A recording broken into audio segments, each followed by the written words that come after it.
this land out here is beautiful. That's all your breakfast cereal, your bread, your beer, anything like that. A lot of really nice grain grows out here. This is a beautiful part of the world. Except for one thing, trying to find a place that is legal, practical, and safe to go 0 to 60. What I'm going to be doing today is hopefully the last 0 to 60 in this car, the Rum Runner, for this season or for this year, for 2023. I've done one more thing to this car, and I recorded a bunch of video and all this stuff, the finicky under the hood stuff, but it was kind of boring, so I'm just going to go through it real quick. The last thing that I've done to it, I promised that in the last video, is that I installed an underdrive pulley on the crankshaft. I got that a long time ago, and the only reason I went with the underdrive pulley specifically is because I knew I was going to change the axle drive ratio in the back, and so that means the engine will always be spinning 20% faster than the stock gearing would have had it spin, right? You change the gear ratio by 20%, that changes the average RPM of the engine by 20%. That's kind of how that works out. And so because I'm always running the engine faster, that means I would also be running all the accessories even faster. And that means even more parasitic drag from them than stock. And so this underdrive pulley, I think it's something like 15% slower, which means that I'm still a little bit faster than stock, but I'm closer to stock with that. Now, the underdrive pulley kit that I got was actually $16 on eBay, and they had a lot of them. So you might be able to still score one if you want to. Bad news is that they're steel instead of aluminum, so they're still a little heavy, but they are lighter than the stock pulley and, of course, underdrive. It also came with a second pulley for the alternator, but I found that the pulley for the alternator is like really the same size as the stock pulley. It's very slightly smaller, so it re-overdrives the alternator. I didn't install it because it wouldn't fit on the alternator's shaft. So I just didn't install it on there. And I found that at idle, I still get 14.6 volts out of it, so I'm not having any trouble there. One other thing you might notice is that on a really earlier episode, I was figuring out where all my little weird noises and stuff are on this car, and I found that the bearings in the alternator that was on it, the bearings were starting to go out. And so I went ahead and replaced the bearings and the brushes in that alternator.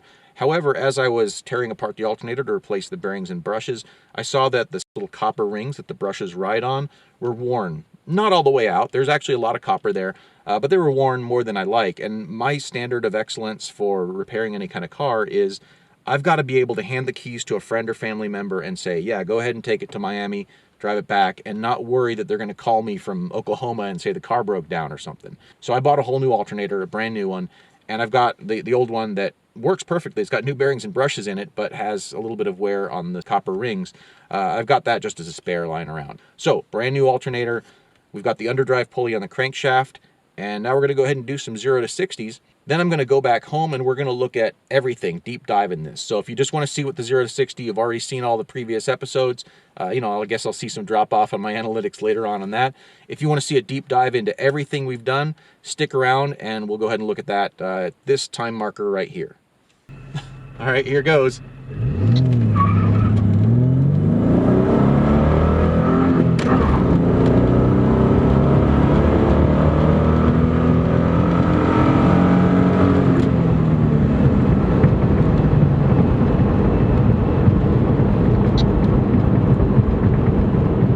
All right. Here we go.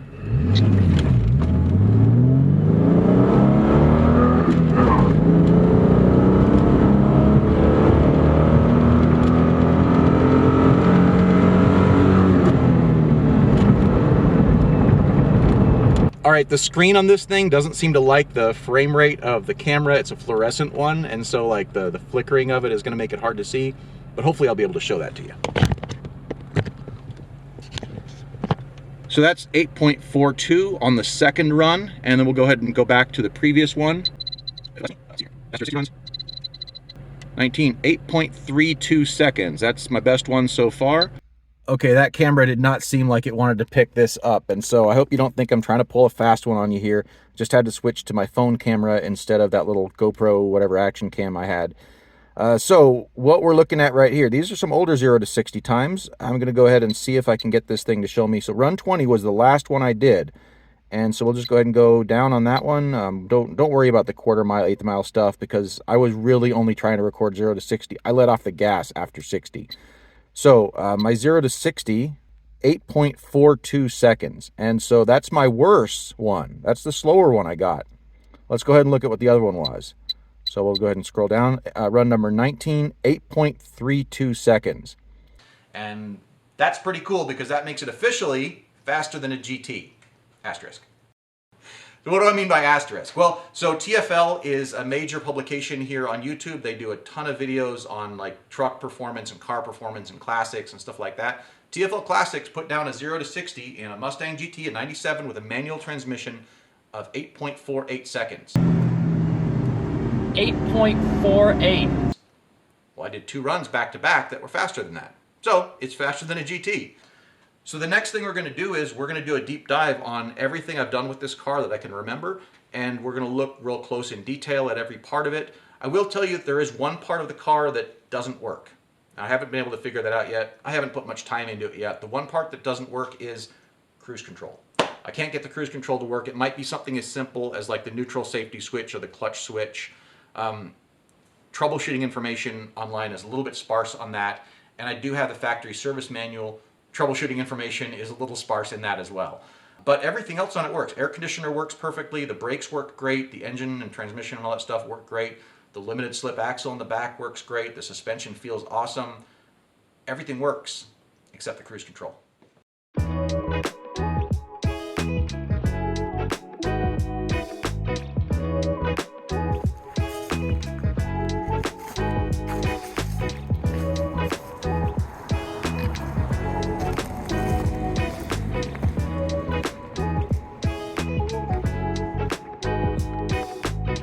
Okay, we're going to start with the exterior just at large. As you can see, I have cleaned it and done a little bit of polishing to the paint to bring that back from its really oxidized and gross state that it was in when I bought the car. You know, it had clearly not really had any help in a long time, and so we just did some polishing, we did some waxing. It actually just has a wash on it right now, so the wax shine that you see is from several months ago, but, you know, it's not too bad. I replaced the headlights that were cracked and old and gross and had terrible wiring. I repaired the wiring correctly on it, and I also put some nice new lens assemblies in it. So it looks a lot fresher and cleaner from that perspective. So that part's cool. Additionally, I put a new windshield in it because the old windshield that was in it was cracked and cracked. It was cracked. That's about it. So that's all done right there. As you can see on the side, I put some 17-inch Cobra wheels on it with some relatively new tires. Got those guys on. Not that it's for much, but it's got new wiper blades, so that part's kind of cool. I got some stickers on the window, and this is a hibiscus flower, and the reason for that is as I was kind of working on like what the character of this car was going to be, the more and more I thought about it, I thought this would be a great car for just running to the beach, running to the lake. I kind of had that like tropical, you know, tiki drinks kind of vibe, and so I named it the Rum Runner. So I got these sweet-ass graphics down the side of it, too, that I put on both sides of it, because it would be kind of foolish not to put them on both sides. And I just thought that kind of would go along with the vibe of the car. And along that line, the little hibiscus flowers on the side as well. As for the back, I went ahead and put horizontal taillights on because I just think they look better. The old taillights that were on it were cosmetically in good shape, but they kept on filling up with water. So they probably need to get resealed or something. I didn't really feel like screwing with it, so I just got some horizontals, and I painted them the factory color. Now, they're a little bit darker, of course, because this factory color has not faded yet. I'm not sure if I'm going to do anything about that or not, or just leave them how they are, but I think they look better. That's just my opinion on the matter. Not that it's a big deal, but I did it. I went ahead and replaced these license plate lights with brand new LED ones. I also replaced the lights in these with LEDs, and I replaced the lights in here with LEDs, just because, I don't know, I think it looks better. Now, at some point, the previous owner or somebody had scratched off something here, like with a razor blade, so they really chipped up the paint something fierce, and that's unfortunate. Just to kind of cover it up, I went ahead and got a 3.8 liter badge. You won't see me up badging. I'm not going to put Cobra badges on this or anything like that. It is a 3.8 through and through, but I kind of enjoy that. In the back here, you can also see that I've got dual exhausts. We already talked about that, but this is true duals all the way back. And while we're down here, well, I don't know how much you'll see of it, but We've got an 8.8-inch axle from a 2003 GT with limited slip differential, 3.27 gears. We also have a sway bar, also from a GT, and we've got new shock absorbers and new control arm. Another kind of nice thing with the new edge axle is that it puts the wheel kind of further out. You can see that the wheel is a pretty good match as far as fitment for the back of the car. And that's if you compare it to, for example, my 94. On there, the wheel is inset quite a bit. Another part worth talking about is that I got a couple of factory style key fobs and programmed them to work correctly because the car did not have those originally. Well, at least as I received it, it did not have key fobs. So I got a couple key fobs and they work. Inside the trunk, you can see that I've added some sound deadening a little bit, some strategically located ones. Part of that's cosmetic. It just looks, I think, better than trying to sloppily put it all over. That's to keep the trunk lid from rattling. And why would the trunk lid rattle? Because there's subwoofers down there. I went ahead and put some subwoofers in the spare tire well, and I also put down an MTX amplifier because I'm all about that bass. Kind of like treble too. But we'll go ahead and put this back together again. I just had that up so you could see it. This is hard to do one-handed. There we go. And that just holds everything nice and together. And as you can see here, that is a nice birch floor that I've made. And the reason it's got all those slots in it, of course, is so the bass can get out. And it also protects the loudspeakers so I can keep on using this trunk as a trunk. I find that to be nice and handy. And that is a roll of paper towels, in case you were wondering what that thing is. It's just different colored. Inside the car, I have fixed the flappity door panels that were kind of barely held together. I did that using these screws here. I know that that's not flawless, but it's nice and tight and permanent, and it's the same on both sides, so I don't think that's going to cause anybody any grief. I replaced the door pockets with ones that are not all jacked up, so these are nice and fitted, and you can actually pull on them now and close the door if you want to. I put in new tweeter pod covers with new MTX audio tweeters in there. And I wrapped the steering wheel. Now, I'd wanted to double lace these, and I even said to you, I think on an earlier episode, that I was going to double lace them. I went through and tried to double lace them, and for whatever reason, I just couldn't get the secondary lacing to pull tight properly. I was worried that I was going to rip these holes. So it's only single laced, but it hasn't gone anywhere. It feels really nice to grip on, so I'm just going to call that good enough as it is. I replaced the gross seats with some really nice seats that don't have any rips or tears or anything gross going on them. I'm sure there's some burrito ghosts in there, but they're a whole lot nicer than what came out of it. And I also installed a back seat. So there actually is a back seat in there now instead of the non-existent back seat that it previously had. Furthermore, inside the car, I replaced the cables for the e-brake under the car, so that thing now works really well and tightly where it is. And I replaced the entire center console with a newer one that has cup holders instead of an ashtray. And I also replaced the shift boot and the janky shift bezel that was previously on there. And I also replaced the lower shift boot that's underneath this to keep like smells and road noise and stuff up there. I replaced the shift ball with a bright orange one. And I promise you, this is the exact same one that was bright orange before. And like a month after I got it and installed it, sunlight bleached it. It's kind of this weird like marbly thing now. Nothing came off of it. It literally just got bleached by the sun. I think that's kind of wild.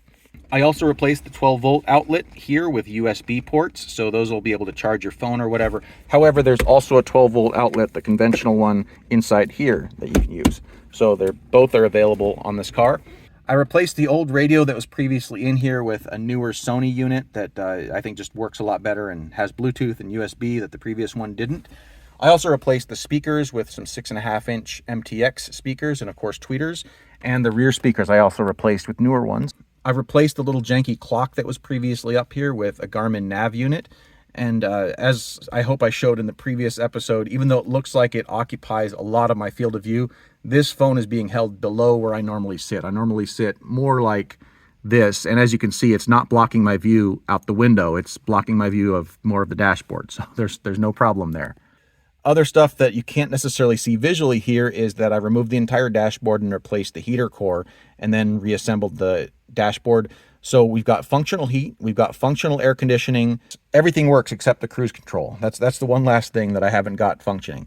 After I replaced the rear axle, of course, the gearing in the axle was not the same as the car was expecting, so the speedometer read incorrectly. But I replaced the speedometer gear so that now the speedometer reads correctly, which means that whenever I'm going 55 miles an hour, the speedometer actually reads 55 miles per hour. So that part's cool. I think aside from just like a lot of cleaning, of course, that's probably everything on the inside of the car. Under the hood, I've done a lot of bulk cleaning, of course. I replaced the battery tray underneath the battery so that it has a proper hold down. Now, one thing that's a little bit janky is that even though it does have the proper hold down block, this is the battery that was in the car when I got it, and it's slightly smaller than the factory one, so the hold down block doesn't properly hold it down, which is why I've got this rubber strap here. If at some point I get around to affording a different battery, of course I'll get a fitted one, and then that won't be necessary any longer. But I don't want it just flopping about, so having it held down is a good thing. Additional to that, I put a brand new alternator in it. I had rebuilt the other alternator, but I just want to have absolute 1,000,000% trust in it, so I put a brand new alternator in there. I put the underdrive pulleys in, which you can probably not see very well down there. I replaced idler pulley and I replaced the tensioner because both of those things were making a bit of noise. I replaced all of the hoses, including the heater hoses and all of the rubber parts that were on this car so that there's not like any 28-year-old hoses or rubber in here. I replaced the ignition coil. I replaced some crappy wiring that had been in place on the ignition system. I replaced ignition wiring and the spark plugs, of course, because it had mismatched spark plugs. I replaced the valve stem seals, which were causing the car to smoke like crazy, so it's got new valve stem seals in it, and new gaskets for the valve covers and all that kind of stuff. Did quite a lot of cleaning in general here. I repaired the emission systems. The car doesn't smell like an old lawnmower anymore. I put a strut tower bar, as you can see here, from that car. So it's got a strut tower bar that fits perfectly, and that made a huge improvement in how tight the car feels. And that, along with new control arms and a sway bar in the back, and of course all new shocks and struts on the car, have made this a really pleasant car on the highway. It's tight, it feels great around corners. I dare say better than new. I'm going to call it there, better than new, because new it didn't have the strut tower bar, new it didn't have the tighter tubular rear control arms, and new it didn't have KYBs. So it feels really quite nice on the road. Additionally, I replaced the lower control arms in the front because the lower control arms include the ball joint itself, and the ball joints are kind of time bombs once they get to a certain age. So I replaced the lower control arms in the front, and I also replaced the brakes all around, including the discs and the brake pads and all of the brake soft lines. So all the brake soft lines are brand new.